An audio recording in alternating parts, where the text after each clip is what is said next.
The title is "Disturbing Things Around the Internet", Volume 1.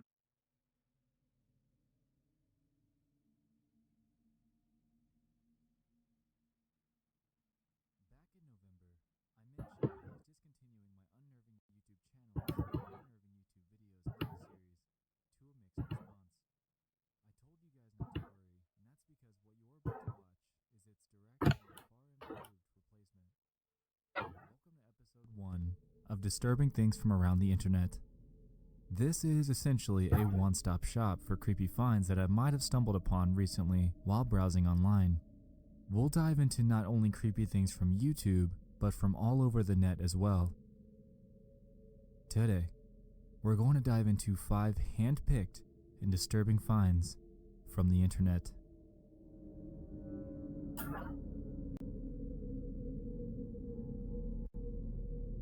Hawaii Missile Scare. The recent Hawaii missile scare is one of the most unsettling real-life occurrences to happen in a long time.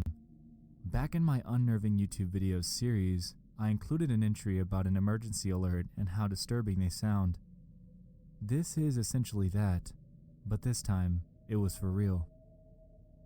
Hawaii's residents went into a state of panic following this broadcast, and there were all sorts of goodbyes being given due to the anticipation of all of their lives possibly being wiped out as time ticks closer and closer to the missile's estimated time of arrival, which was said to be just minutes from when the alert went live. Fortunately, this entire fiasco merely turned out to be a false alarm. The footage that residents took during the situation, however, is entirely disturbing.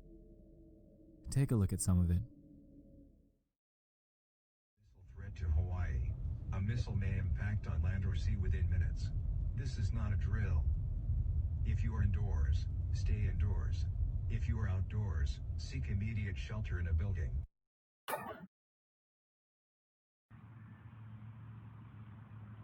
If you're watching this video, that means I didn't make it because of the missile that's coming towards Hawaii. I just parred the last hole and I just hit the shiznik out of my ball. So I love you all, but I'm playing golf. It's the last thing I'm gonna do.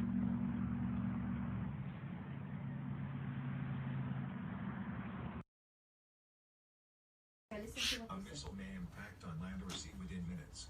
This is not a drill. If you are indoors, stay indoors. If you are outdoors, seek immediate shelter in a building. Remain indoors well away from windows. If you are driving, pull safely to the side of the road and seek shelter in a building or lay on the floor. We will announce when the threat has ended. This is not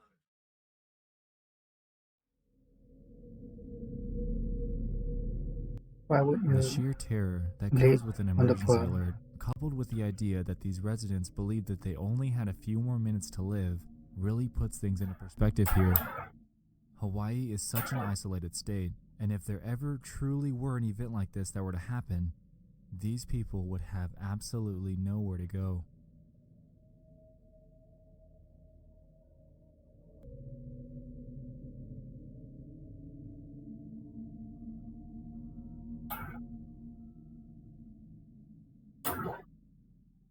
This YouTube video showed up in my recommended feed a few months back, and I've seen it a couple of times since then.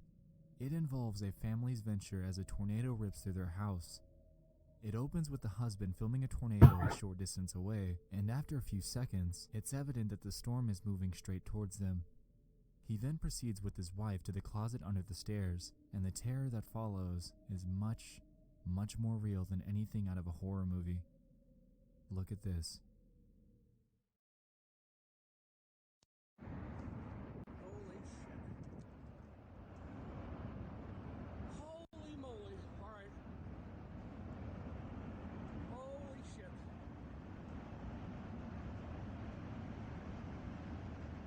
Alright, I gotta go. I'm coming, honey. Shit, where you at, hon? God damn, it's bad. I see. Oh my god. What was that sound?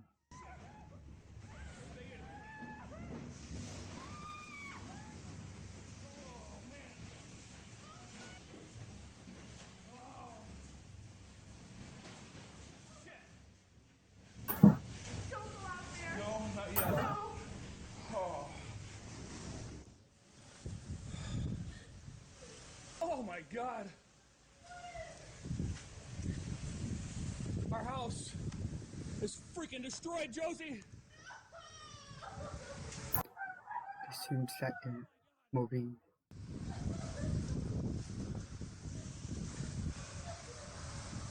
Where's Autumn?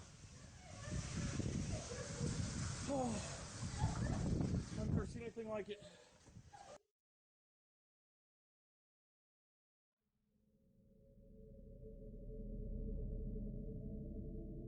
The way that they kept their composure after an event like that is absolutely mind-boggling, and if that were me, I don't think I'd be able to stay that calm. The sounds of the tornado alone are enough to put a horrific image into our minds, and the aftermath of their home is nothing short of grim and depressing. Like a movie, it's genuine and unfiltered, and I can only hope that this family successfully recovered. No matter what kind of storm it is, this really is something that can happen to any of us, at any time.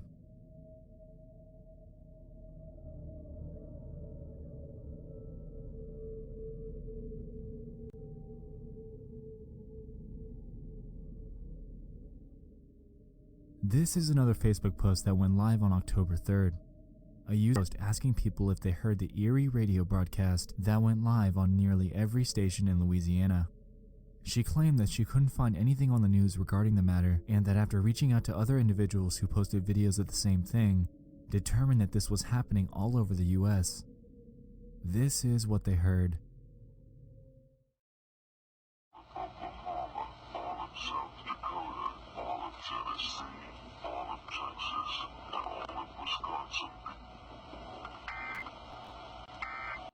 Someone is strolling.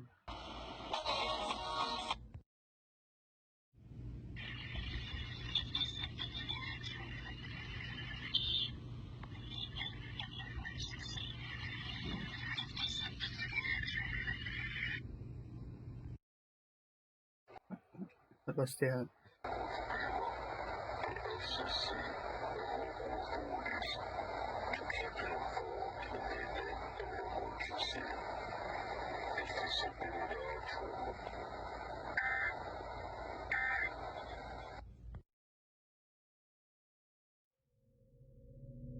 What? That's it. I think that's it. Yeah. It sounds like a distorted voice naming off states, and hearing it obviously raises alarm. Allegedly, according to radio broadcast stations, this was an emergency alert test that was sent out, and apparently this happens all the time. The stations claim that it's due to a difference in sampling rate from the raw broadcast to the radio station. If they're out of sync, it causes creepy distortion like you just heard. This is, of course, what the radio stations claim. What was actually being broadcasted, however, is to be determined.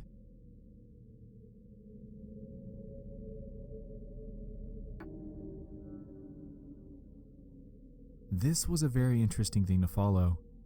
Back in 2015, a Reddit post was made in the conspiracy subreddit by a user claiming that they lived very close to a supposed daycare that had an extremely strange look to it, and in all 5 years of them living there, have never seen a kid arrive or leave.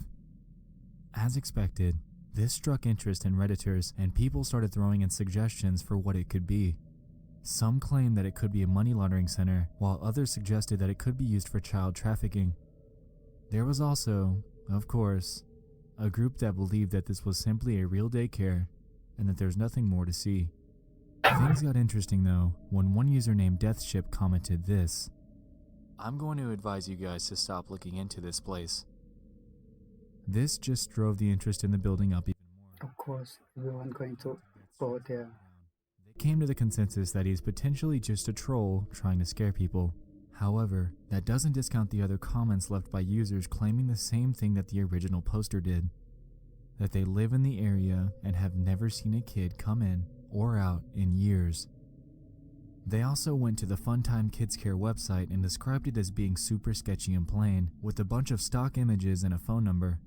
When people decided to call it, they were either sent a voicemail or a lady would answer in a very eerie tone before hanging up on them. One other user claimed that it's indeed a real daycare and that they used to be a mail carrier for that neighborhood. However, one part of their response was a little strange. They said that it is in fact full of kids, but every single time that they deliver mail, no matter the time of day, it would always be nap time. Stuff, but that's not even the end of it. People took to Google Maps Street View to check out the place, and they determined that the windows to the daycare have been covered up for years and have hardly ever changed. One of the few instances of somebody being outside of the building is one snapshot that a user caught where someone is out in the backyard for some reason or another. This led to even more speculation, prompting which quickly became a large problem. One Redditor claimed that they traveled to visit the daycare, and at night, when they got a glimpse inside, they saw nothing but a chair aimed at a TV, showing surveillance footage of another room. Of course, many other people visited the daycare, even during, quote, operating hours. This led to another large issue in itself regarding grown adults trespassing on a private property to peek into a window of a supposed daycare with supposed children. People even began taking photos of the few children that they saw outside the place. This inevitably led to an even larger issue, so police began to monitor the place and Redditors were urged to stay away. One person managed to get pictures of the inside, and it seemed pretty ordinary. Redditors dug up the owner's name, and it's rumored that the building owner purchased the daycare for his mother to give her something to do with her time. Allegedly, she's been running the daycare for years, even though they have multiple violations on their state record. This is, of course, speculation and determinations from Reddit, so take these with a grain of salt. All in all, the general consensus is that this is indeed a normal daycare. A strange, eerie, and creepy one, but a daycare nonetheless. It's just a daycare. Concept of this, and if you have anything that you'd like me to look into, no matter what it is. It's over now. Let's watch Volume 2. Welcome back to Disturbing Things from Around the Internet. If you recall, this is my one-stop shop for bite-sized creepy finds that I've recently stumbled upon. Just last month, we covered a wide array of disturbing things, ranging from Facebook posts to Reddit conspiracies. Today will be no different. It's time to dive into 5 more hand-picked and disturbing things from the internet.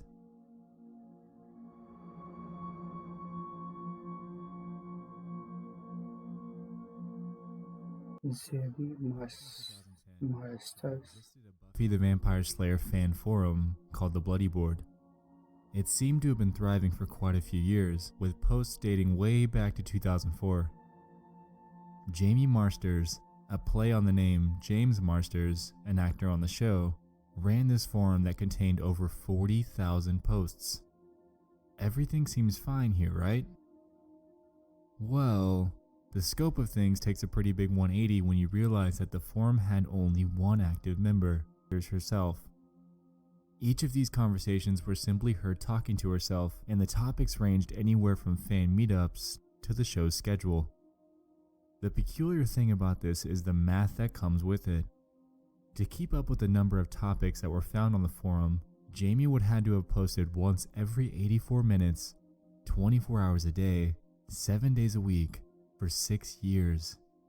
Alone. No matter her motive, it's just a little strange. Okay. Theories have been thrown up that Jamie is a crazy superfan, and others believe that this entire thing was run by a bot. This actually leads to my next point. Unfortunately, in October of 2010, an article called The 7 Most Unintentionally Creepy Places on the Internet was posted by the website Cracked, and as you might have guessed, this board was on that list. What ensued afterwards was an endless barrage of people storming the board, posting vulgarities, pornography, and other unrelated, undesirable content. That a total of 36,753 people flooded the place in the short span of 24 hours.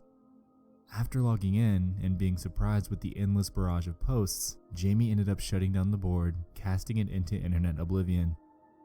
It turns out that Jamie had used this forum as a sort of news hub for the show so she could keep up with articles about meetups and conventions. The thing is, how big of a fan do you really have to be to make 40,000 posts to yourself?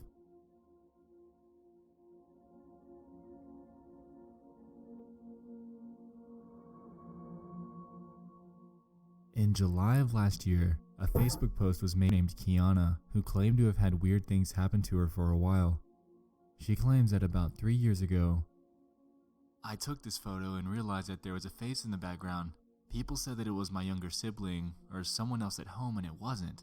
Even if it was, I was using front-facing flash, and dark-skinned people like me and my brother don't show up in the dark when using front-facing flash.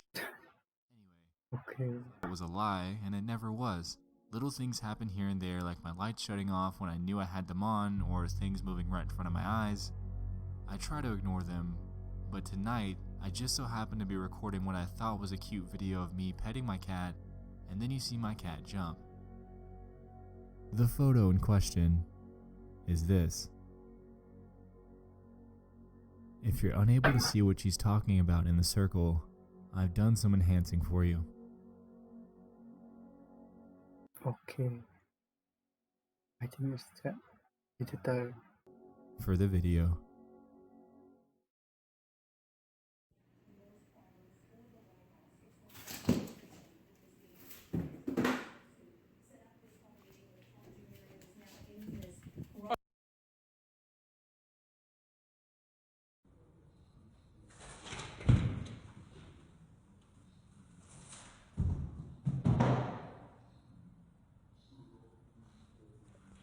There could just be a string pulling.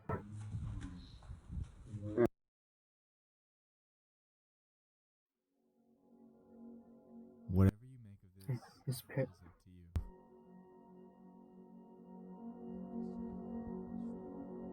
you. It's not an aircraft.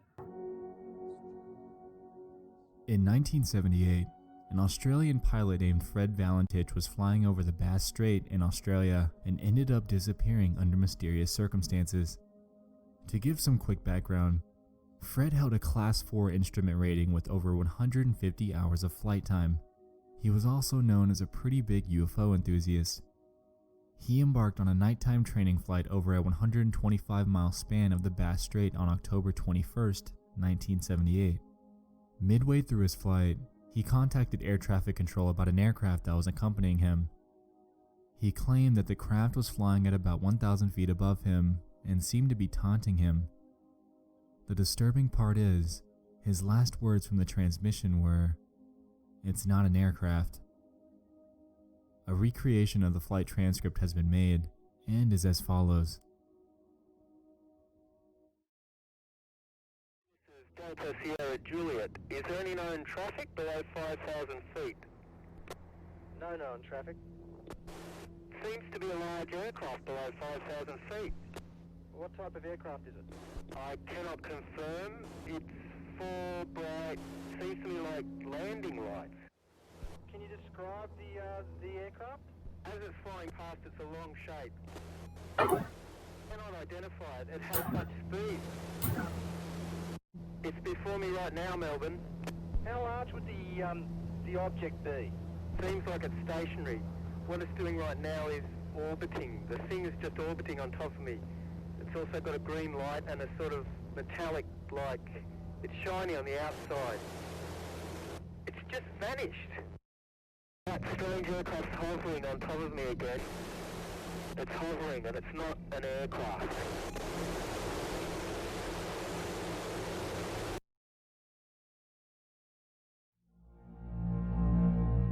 Many theories have been made regarding what he was actually seeing. These theories range from an actual UFO sighting to the possibility of Fred becoming disoriented and flying upside down. The latter seems very possible given the fact that this occurred at nighttime. He could have very well been looking up at his own lights as they were reflected in the ocean. The one thing that unnerves me about this though is the fact that he made claims about it flying in front and behind him, and also that the lights he saw were green when his craft had no green lights at all.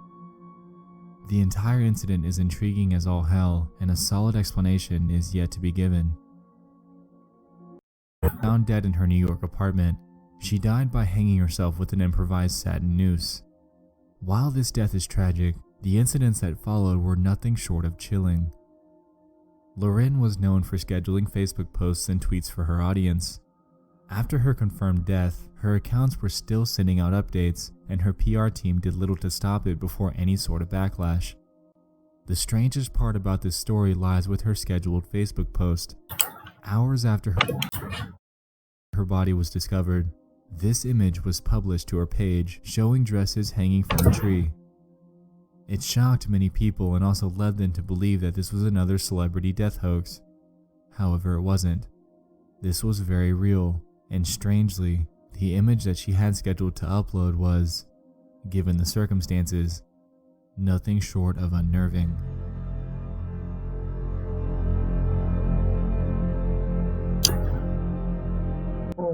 All this artwork. There exists a channel that goes by Human Being 15 that has only one upload to date. In this 9-minute video, you're met with what initially seems like a random, ordinary person rummaging through some old notebooks and storage. Things begin to take a strange turn when you realize what this channel is trying to convey. Let's see if you can spot what's off about this before we go any further.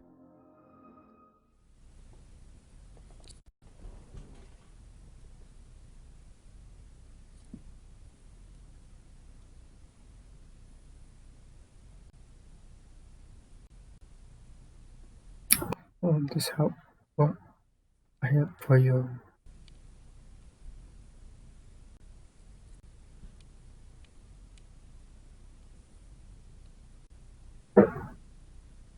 It's just a bunch of papers.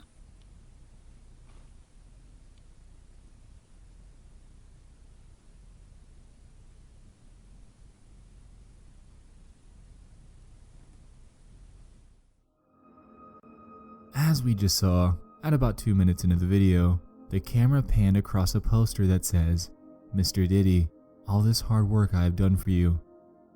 The same thing actually happens at 3 minutes and 21 seconds. We then are shown hundreds upon hundreds of other notebooks that this person's got stockpiled in one of his rooms, and at about 6 minutes and 20 seconds in, we're finally shown what's in one of the books. It's the phrases, "Please Mr. P. Diddy, please respond," and "Brother Diddy, please accept," over and over and over. Human Being 15 then goes forward to show us more of his stockpiled notebooks. That's just one book though. Allegedly, this video is a re-upload from their previous channel, namely titled Human Being 151. The creator would go by the name Insomniac and had over 1,000 videos showing this sort of behavior. His video titles ranged from things such as "Diddy Dear Diddy Please Read This" to "Diddy TV Official." There were even some that had song lyrics in the title, presumably to somehow gain his attention. According to the site Cracked, which we mentioned earlier, whom at the time had access to his endless library of videos, the content on Human Being 151's channel started with insanity from the very first video and went downhill from there. While the original channel has long been deleted, at least we have this re-upload which tells us all that we really need to know about the kind of guy Human Being was. Obviously, this guy has an indivisible obsession with the hip-hop artist P. Diddy. Why him out of all people? I really couldn't tell you, but this guy clearly wanted to be noticed and went to extreme lengths to get his attention in the most disturbing manner possible. He got his attention.